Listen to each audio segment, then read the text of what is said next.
Welcome, everybody, to the Scale Up Show. This is your host, Ryan Staley, and I have a very special guest with me today. I have Lloyed Lobo, who is an entrepreneur, podcast host, community builder, and experienced Gulf War young refugee from Kuwait originally.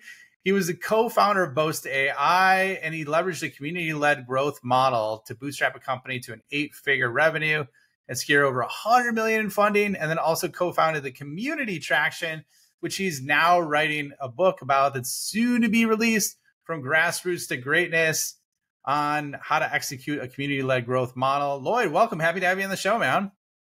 Stoked to be here. Thanks for hosting me. A lot of energy. Now you attract the energy you give out. So we're gonna see who's gonna be bouncing off the walls more.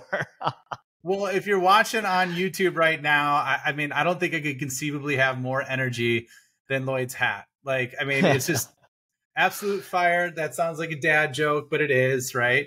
So anyways, it's a flaming Lobo. I think, at the launch party for the book, my drink needs to be the flaming Lobo. You gave me the idea.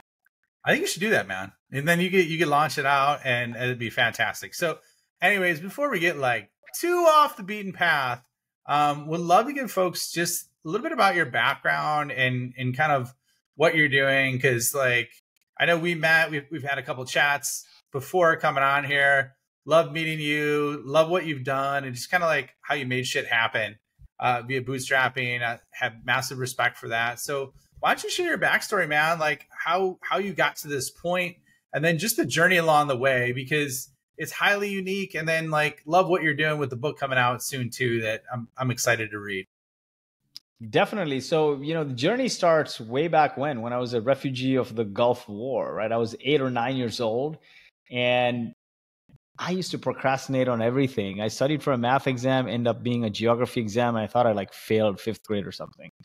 And or 4th grade rather. And my mom comes home one morning and she's like, I don't think you can go to school anymore because the war has been hit. And my first reaction was, yes, you're never going to find out I failed 4th grade. And when it sank in, I looked at the worry on everyone's face and I'm like, things are real, right? Like currency is invalid. There's no cell phones. There's no internet. There's nothing. And that was my first experience, I would say, with entrepreneurship and also community. But because entrepreneurship is all about making something from nothing while dealing with risk and uncertainty, right? Dealing with extreme risk and uncertainty to get to a positive outcome. And what is the war, right? When everything is to ashes, right? You're dealing with extreme risk and uncertainty to get to a positive outcome.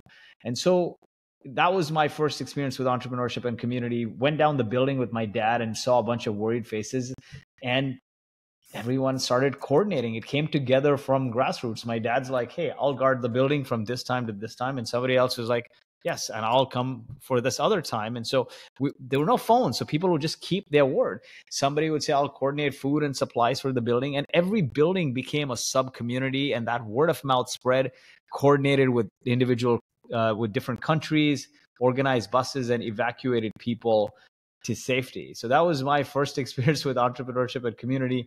Eventually made our way to Canada. Finagled myself into engineering, finished engineering. I asked an entrepreneur, what is the best skill I could have if I want to be an entrepreneur like you? And he said, sales. And so after I graduated engineering, the first job I took was cold calling for a tech company because they wouldn't give me a sales job. They're like, let's try you out. You're an engineer. You're going to suck at this. Right. And my parents were so embarrassed that their son is making $30,000 a year dialing for dollars while other people who graduated software engineering are at Microsoft and everything else. But fast forward today, it's the one skill that I use everywhere, right? It teaches you to pivot on the fly, improve your messaging, communication. Everything you are and you do as an entrepreneur is communicating, it's selling. Like from convincing your spouse that you want to do another startup after a few failed ones, convincing early employees to join on limited pay, to convincing investors, to convincing customers to buy stuff from you that doesn't exist, man. Convincing the media, convincing podcasters to interview you. It's all communication. And so that was one of the most important skills for me. And then, we leveraged community to bootstrap Boast to 8 figures, 10 million in revenue. Our investors who bought half the company, we took money from a growth equity firm, cashed out while still maintaining 2 board seats. They also came to a community event we hosted. And then after I sold the company, after I exited the day-to-day of the business and moved to the board, I felt I lost my identity. Right? We had spent all this time, me and my co-founder, building this company, bootstrapping it, sacrificed family, friends, everything. And one day you're not there. The money was good, but I never thought of it that way. I'm like, geez, I lost my tribe. I lost my identity. And I ended up depressed and just became insufferable, drinking, like partying, just went crazy. And my wife let me grieve. And then one day she comes up to me and she's like, listen, you might not get a third chance. Like, you almost died of COVID and now you're in this state. I understand, but I understand where you're coming from with, it was your baby, you sacrificed your family and friends, and it was your identity. But the glass is always half full. You can be anywhere you want, given your situation, but you're choosing to mope. If something happens to you, your family is going to be the one left holding the bag. And that night I couldn't sleep, and I looked across the room and there was this Peloton bike we had that had turned into a makeshift towel rack. I dusted it off, hopped on the Peloton, an instructor comes on, and I felt instantly connected to her. Robin Arzon is her name. And she was coming off maternity leave and said, like, I can't ride. I just don't feel like doing it. I don't feel as strong. And then she yelled out, like, self-pity is toxic. It's not, it starts with one crank, one shift, one rider on the block. I can, with like Rocky's Eye of the Tiger playing in the background. And that one ride turned into 2, into 4, into a streak, into multiple streaks. And then I added over time weightlifting and cleaned up my diet. And I felt that Peloton community brought me to sanity. And so I realized as I look back at my journey from the Gulf War to bootstrapping Boast to then, fixing my mental health, community has been a central part of my life. And I said, with all this free time, what do? I don't have any startup ideas, but I'd love to educate the world and pay homage to community. So I set out on this journey to talk to hundreds and thousands of people from hundreds of communities and interview them and understand best practices and how they scaled their communities. That's awesome, man. Love that story. A lot we're going to dig into there that you just went through, because you covered, it's, and I always say that, man, it's hard to cover your life story in like 2 minutes, right? Which is what you just did and summarize kind of like everything that's happening. So let's start off with the beginning, man. Like, how did you effectively grow a $10 million company? Well, first of all, how long did it take to grow that to 8 figures? It took a long time because when we started Boast, we started as a consulting firm, as a services company. And I wrote deeply about this because when we had come together, we worked on a few ideas. Boast was a services firm. We also worked on an AI chatbot built on top of Zendesk in 2013 that failed. Then I went off and did a company called Speakeasy, which was a sales assistant, AI-driven sales assistant that also failed. And then we pivoted Boast from a consulting firm because we had all these learnings in building technology, failed technology, that we said, hey, we have paying customers at Boast. Let's just put them on software. So we reincorporated the company as Boast AI in 2017. And that journey from 2017 to 2020 would say went to 10 million ARR, right? In that 2017 to 2020. But, it looks like a very short amount of time, but really we started Boast end of 2011, early 2012, right? And as a consulting firm, we had accumulated a lot of customers that we then pivoted to Boast AI and put it as software. So I want to be real here that, like, yes, you can win the lottery and it'll take 2-3 years to hit 10 million. That wasn't the case, right? So what were you consulting on, like, when you first started? Yeah, definitely. So I talk about this a lot, is like, hey, what is the best way to bootstrap a company to 1 million ARR? And in fact, that's how we bootstrap Boast AI to 10 million with no investor money, right? And if you see UiPath, which is a 9 billion market cap company, and Basecamp also started this way, is sell a service. Right? It seems like a bad word, especially in the VC world, right? Oh, it's low gross margins. Oh, it's labor intensive. It's unscalable. It's too niche. But here's the thing, right? When you bootstrap company by selling a service. One is like customers want an outcome. They don't want software. Nobody cares about marketing software. They want leads, right? They don't want fitness apps. They want to get fit. So when a customer buys a service from you, you are being held accountable to deliver that outcome. And your job is to deliver that outcome by any means possible. The second thing is you get really good at selling, right? Not in the spammy, scammy way, which is buy my stuff, buy my stuff, buy my stuff. But really, you're selling them a service, right? So you are selling an outcome. So you are basically actively listening and asking targeted questions. You'll gather valuable insights to tailor solutions that align precisely with their pains and goals. And in the process, you'll develop this strong relationship with them and be seen as a trusted advisor because you'll pull in resources as needed. So when we started consulting, really, we weren't offering a different service. We were just doing R&D tax credits manually. So what Boast does is we automate. Boast is a platform that automates access to research and development and innovation funding for businesses. We started by hedging that against government tax credits, meaning hundreds of billions of dollars available in innovation funding and government incentives for businesses. But it's a cumbersome application process. It's prone to frustrating audits, and getting that money takes a long time. So we set out to solve that whole supply chain, but we started with automating and streamlining the application process and the audit process. And then once we got really good at it, we said we took a $100 million credit facility line of credit, and we started front loading cash to these companies so they don't have to wait a long time to get it from the government, right? Again, hundreds of millions, hundreds of billions globally. The US government gives out 10 billion every year in R&D incentives to fund businesses. Canadian government, 3 billion. Every Commonwealth country has it. They give anywhere from like 20% to 60, 70% of how much you're spending in product development, new product, existing product improvements, new product development. But it's a cumbersome application process. You can get audited. Nobody wants to deal with that Uncle Sam. And then it takes a long time to get the money. So we started by just consulting, meaning manually filing the paperwork for this, right? And that's the beauty of it, because we're two guys working out a spare bedroom, competing with big four accounting firms, right? So you get really good at selling, and more importantly, not just selling for the sake of selling, but relationship building, right? And that was key. So we won our customers that way. You get good at customer success because you have no buttons or widgets to hide behind. Customers are paying you for an outcome. No outcome, no customer.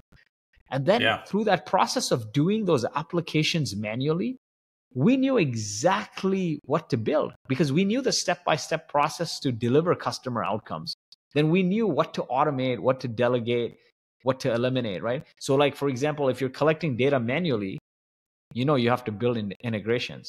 If once you're pulling that data in, you got to write code to make sense of that data. And then, the last step is building workflows to digitize any of the manual tasks. But you won't know exactly what to build if you don't do the work manually. I mean, examples of this is like Paul Graham at YC says, do things that don't scale in the beginning, right? But a lot of people forget that and they start building software.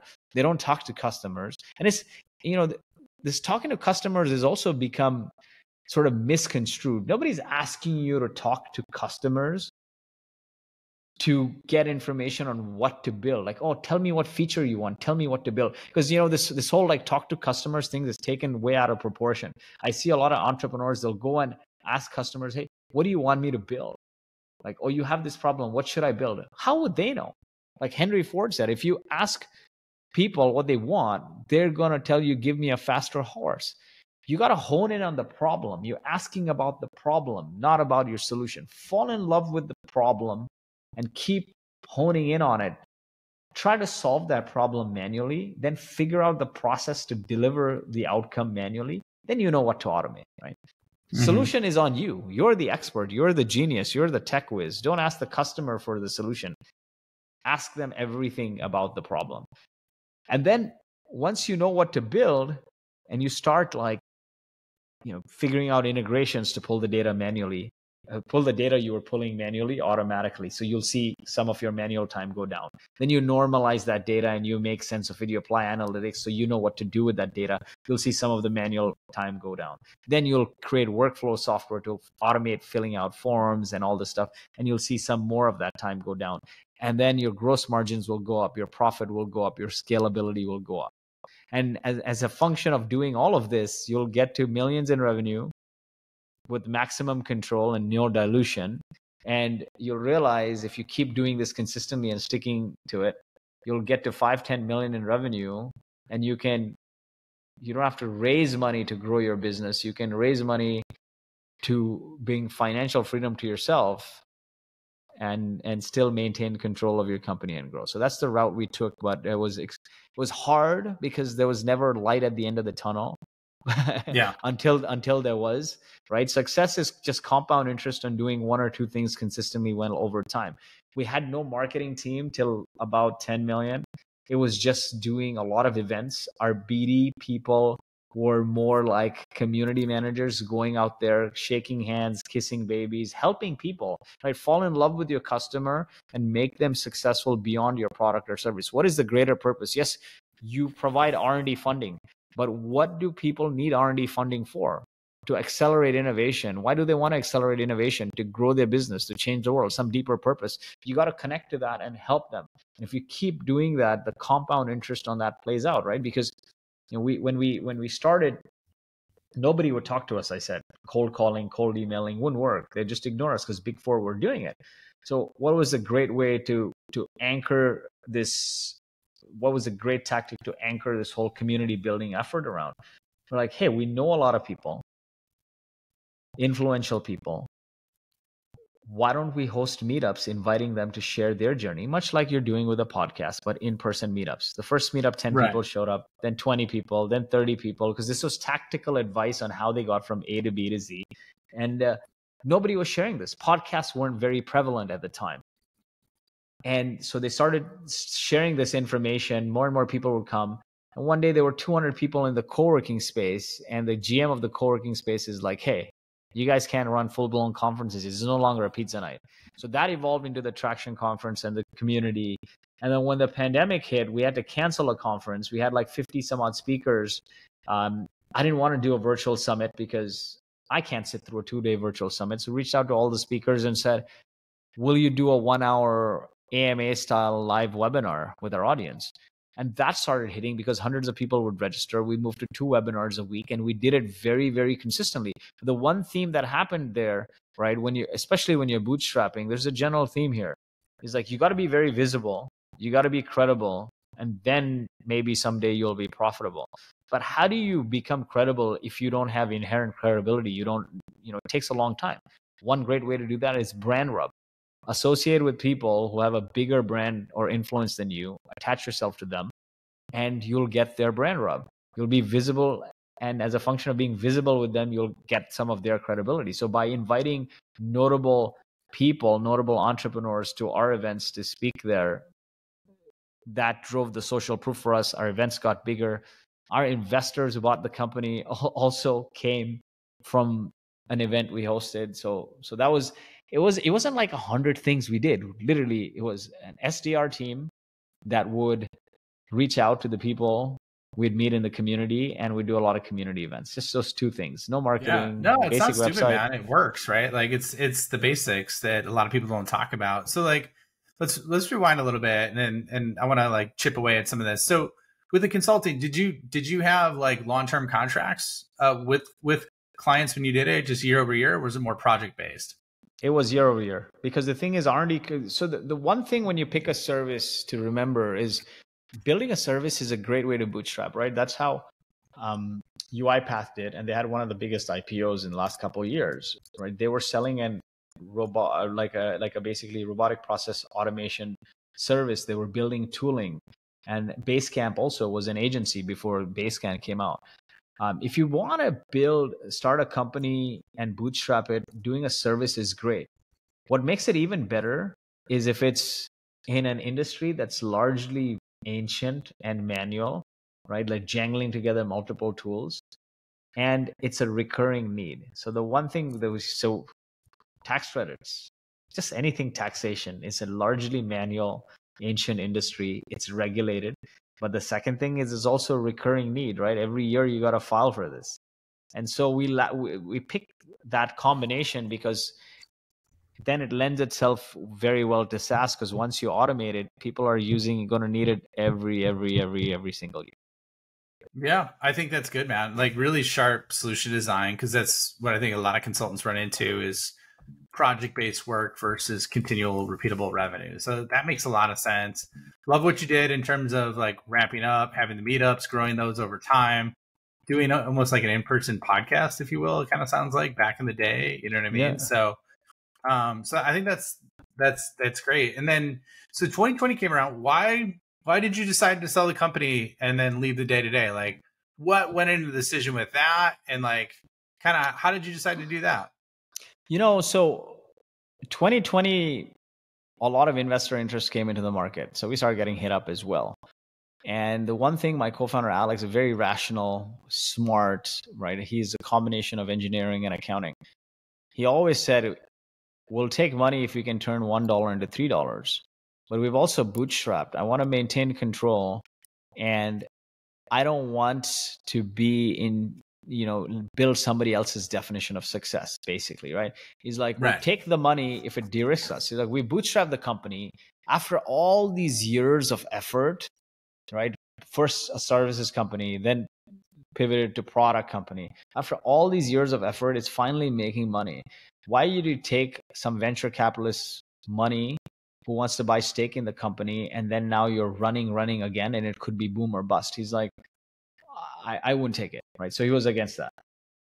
My wife, on the other hand, she's like, you've only worked at startups since you graduated. None of those startups succeeded. They were all venture backed. So let's caveat. You've only worked at venture backed startups since you graduated. None of them have succeeded. And what are the odds here? You're going to do this again. And she's like, if you do another startup that's venture backed and it goes boom or bust, I can't keep supporting the family. You're going to have to get a job at like Salesforce or Oracle or some stable company. I'm like, geez. And so, we hosted a traction event in Toronto when that window opened of IRL event. And we met the guys at Radiant Capital. One of the partners was a speaker. And she introduced me to the founder of the firm. And he's like, hey, I want you to join I would like for you to join our venture partner network. And we'll give you carry in the deals you pass on to us. And he's like, you've built this great community. It's epic. It would be great to partner.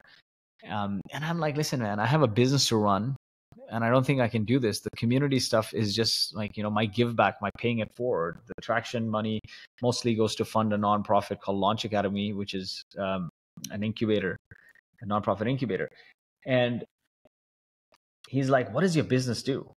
And I told him what we do. And he's like, what? You're selling $100 bills for $20? And people don't pay you until they get the money from the government, and you automate this process? So he's like, we would be interested in investing in a company like this. And I'm like, listen, man, we're not interested in investors because of XYZ reasons, right? Like, I've only been a part of failed companies. My co-founder is, anti-VC, controlling your own destiny. He's like, no, we're not a typical VC. There's VC, which they give you money for growth and, grow, and they want to see 100x return. And there's private equity that buys your company. He's like, we're in between. We're a growth equity firm. We invest in companies that have like 5 to 15, 20 million in revenue. And we'd like to make like 5 to 7x the valuation in 5 to 7 years, like nothing aggressive, right? And we like to liquidate the founders as a part of it, so you can de-risk yourself financially while also maintaining stake in your company. And that, when he said money off the table, when he said like, liquidate yourself, de-risk yourself in the middle of the pandemic with anything could happen, that was music to our ears. Talk to Alex. He's like, yeah, this makes sense. We furthered conversations. It was a few month due diligence process because, it's not like a VC that's just writing a check. They're buying a portion of your company. We end up selling like 52 or 53% of the company. And then me and Alex over time transitioned to the board. We brought in a new CEO who was previously CTO at Sage Intact, which is trading at over 10 billion market cap. So it ended up being a good decision for us financially. And the whole thing was de-risk ourselves. We worked so hard to build something, and we didn't want to take VC money and then go bust. Hindsight, this played out well, right? Everyone who who went down the unicorn porn chase in 2020 is now suffering, right? What happens is you got to shut down company, give back money. When you raise at a very high valuation, you're not saying your company is valued that today. You're basically signaling that I got to grow into this valuation. Now, I've met tons of founders who are at 2-3 million, raised at 500-600 million valuation, $1 billion valuation. Companies at 10 million, our peers, raised at $1 billion valuation. Now, here's what happened during COVID. It was a black swan event. Everyone had to transact online overnight, or else risk being out of business. So if you had to transact online, you're buying Zoom, you're putting your stuff on DoorDash, even if you're offline, like you never intended to go online, now everyone's doing online delivery. You need Snowflake, you need Zoom, you need Shopify. They rolled forward the market, the tech industry rolled forward a few years worth of market into 1 year because everyone needed to transact online. If you didn't buy any of these online tools or digitally transform in 2020 or 2021, what are the odds that you're going to in 2022 or 2023? Basically, everyone who needed to digitally transform, they did in 2020 and 2021. And so what happened was as 2022 rolled around, growth started to fall, coupled with the interest rates going up. And every time the interest rate goes up comes a recession in some fashion, right? Interest rates are up. Yeah, definitely. Growth went down. Stock market tanked, right? The interest rates tied heavily, stock market tied heavily to the interest rates. And VCs are started slashing valuations. Now these companies that were, let's say you were at 10 million. Let's say we are at 10 million and we took an obscene valuation. Let's say we even took like a $500 million valuation. And then during that time when growth faltered, we didn't grow 3x or 2x. We grew like 50%. So now all of a sudden you turned yourself into a zombie company because you're not growing fast enough to hit that valuation. And if you spent the money, it's even worse because if you went out to raise, and let's say you went from, let's say in the 2 years, you even grew 100%, you went to 20 million. Is your company worth 500 million or $1 billion? Hell no. The market's trading at 4 to 6. There's no way you're going to command even 10x. So now all of a sudden you're grossly overvalued. At best, you're worth 200 million. At best, which you're not, right? At 10 million, at best, maybe, at best, you're worth 100 million. But now you took a $500 million valuation. So if you go to raise, you're going to wipe out your whole cap table. It's a zombie company, right? And so that's what happens is it's always those with insatiable hunger and greed for money and power that ruin it for the rest of the world that matter, right? For the rest of us. Yeah, but this led to banks falling, right? Like this massive trickle down effect, right? So the point I was trying to make is through some foresight, being frugal bootstrappers, we made the right decision for us, not build somebody else's definition of success, build your own definition of success. And did a deal at a reasonable valuation that we don't need to grow into. And as a function of that, we were able to cash out. Now, if we took VC money, they would never let us cash out, right? They're like, everything is going in the balance sheet. We want to see growth. Here, because the valuation was reasonable, so we could also cash out and de-risk ourselves, put little on the balance sheet and transition, right? So that was a decision-making process. Well, let's shift gears a little bit. So what about now, man? Talk to me about the book, the community-led growth book that you created and is about to be launched. What's the date it's being launched? Just so we're doing the pre-sale end of next week. So end of next week being August 16th is the pre-sale, and the book launch date is September 12th. So we'll do the pre-sale, and then for a few weeks we'll promote it and then go into full-blown sales mode. It'll be on Amazon. It'll be on LloyedLobo.com. There's an E in my name, as I said. My mom always aspired for me to be an entrepreneur, and she said if I ever became an entrepreneur, a generic name like Lloyd, I wouldn't be able to trademark, so she threw an E in there. I was bullied as a kid, so I'd always cry and be like, why did you do this? And she'd be like, listen, someday you're going to be an entrepreneur, you want to trademark. I'm thankful because that vision, sometimes it's the law of attraction. You will things into existence just by saying it loud a lot. And my mom did that. But it's on lloydlobo.com or from grassroots to greatness.com. And yeah, so that's when it'll be live. So give us the breakdown, man. Give us like I don't know, the high level of like what's covered in the book, and then like what's the outcome someone would look to get from reading it. Because I'm definitely interested, man. Like huge believer in community, especially with kind of what's happening with AI coming forward. I think it's going to create some ridiculous changes. Not that AI is coming forward hasn't been around, but I'm just saying the rate at which it's coming and some of the changes. So talk us through it, man. What's give us the details in the book. Definitely. So, the high level on this is, marketing is taking a bloodbath, right, in 2023 with everything that's happening, and CPMs are up, TikTok, Facebook, everything costs twice as much to generate the same results. And you talked about generative AI is coming. Everything, yeah, I don't know. Now that I see content, everything seems like it's auto-generated from somewhere, right? Consumers are tired though, right? Businesses are spending less and less on marketing. Consumers are tired of clickbait, of spam, of ads, of pop-ups, seeing the same crap over and over again. Businesses are going away from relationship building when that's the only thing that matters and that's the only way to stand out. If you see, back in the day, Harley Davidson almost went bankrupt when the Japanese manufacturers came. They rebuilt the company on the ethos of community. Employees became writers. They started writer clubs. Writers became employees that had oversight from the president. Community was a business strategy, not a marketing strategy.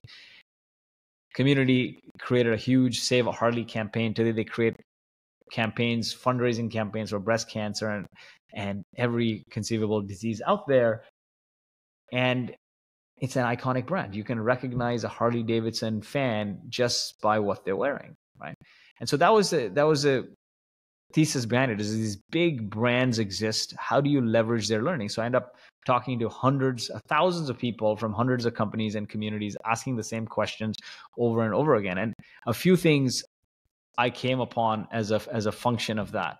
One is a common framework, which are common traits of every successful community. It sounds very cheesy, but it's called CAMPER: connection, autonomy, mastery, purpose, energy, recognition. So it starts with unleash CAMPER. And the reason why CAMPER is important is because a lot of people today want to start community just to make money, right? It's like the question I get most frequent. I want to start a community. When will I start seeing results? When will I start seeing revenue from it? And if you want to start a community to generate results and revenue from like day one, just don't do it. Don't, because your audience, your community is going to see you as inauthentic and it's just going to wither. Or the minute you lose motivation, you're going to stop, right? It's going to wither away. So you have to have a bigger sense of purpose that goes beyond your product or service, right? Community is all about falling in love with your customer, your tribe, beyond your product or service, and making them successful beyond your product or service. So you need to have that. And CAMPER is a great way to institute it. I can dive a little bit into the CAMPER framework and definitely, man. Go into it. I'd love to hear it. Yeah. So as I talked to thousands of these founders and leaders, the 6 common traits were created the acronym CAMPER, which is connection, autonomy, mastery, purpose, energy, and recognition. And I say this is very cheesy, but if you proactively institute CAMPER in your company, you'll have happy campers. So the first common thing was connection, right? They foster genuine bonds. These companies build bridges, nurture relationships. Because when people feel connected, it empowers them to support one another and grow. A great example is CrossFit or Peloton, right? Through these immersive community experiences, they turn individual people who would work out individually otherwise into a community like Peloton. Like their experience is entirely virtual, but solo riders are now part of a community. When I suffered these mental health issues and I hopped on the Peloton I told you about, I felt instantly connected to the instructor. There were riders high-fiving me. And I found this genuine sense of connection. Who would think, right? Like sweating and working out together, even virtually, it leads to a sense of camaraderie. Yeah, no, it's true, man. Yeah, this the It's that second shared one. struggle. Exactly. And the second one is autonomy. When people have the space to make their own decisions, they take ownership and drive innovation. Basecamp, a great example, bootstrap company, right? They got tens of millions in profits with only 80 employees working 40 hours a week and no investors. They champion a Love it. culture of autonomy through remote work and self-management. Even crazier is Basecamp created Ruby on Rails. Thousands upon thousands of companies, iconic brands are built on top of the Ruby on Rails framework, right? You don't do Mhm. that by not giving people autonomy. Like, autonomy is crucial to a thriving, scaling community. If you try to control it, it dies.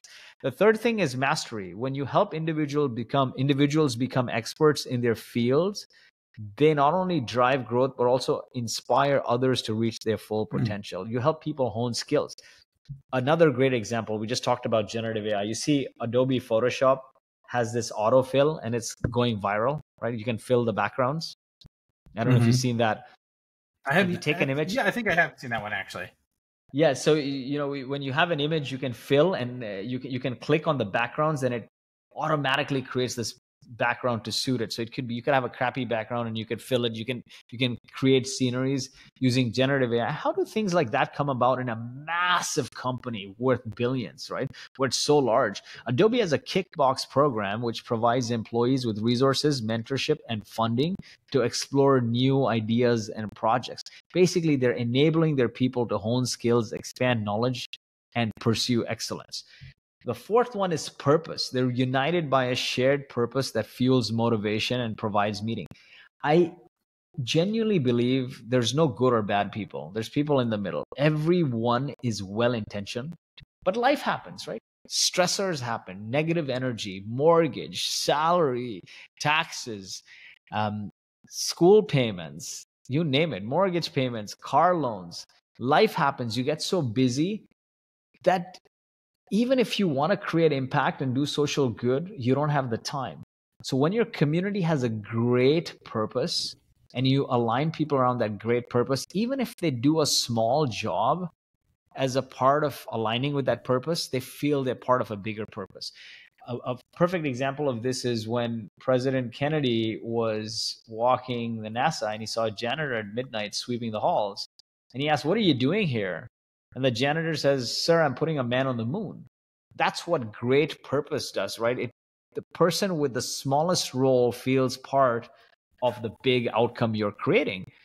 And that's needed because in 2023, where people are firing companies are firing people left, right, and center, there's more opportunity than ever to be solopreneurs, right? Like, you can create content on LinkedIn and monetize your content. You can create a podcast and monetize it. You can just perform your skill on Fiverr or Upwork and get paid while driving Uber and DoorDash and make a living.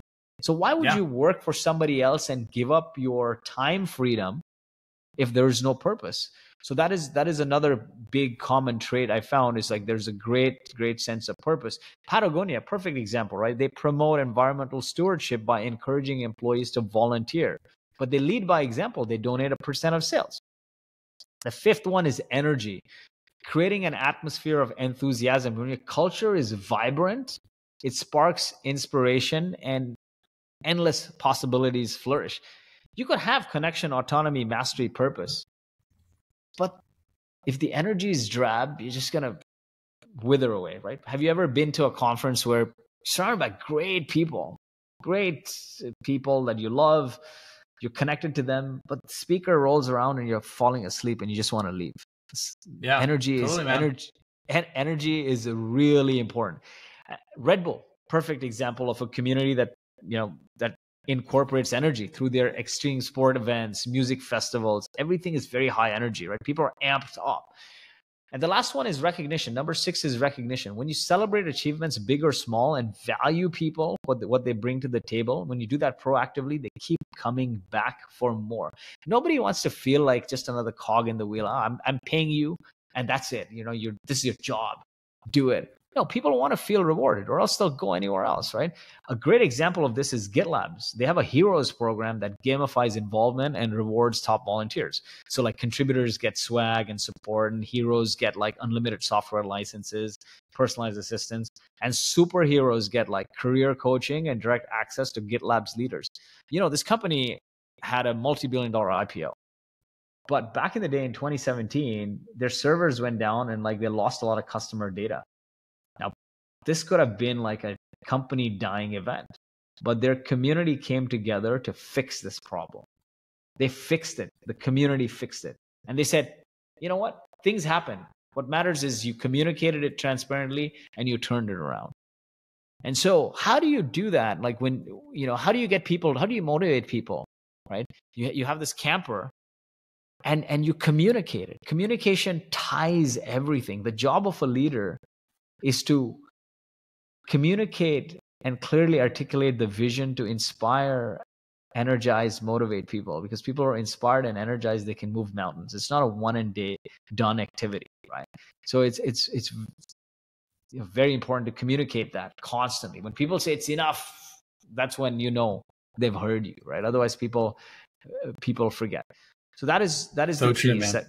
It's the camper framework. The second thing is figuring out what kind of community you want to build.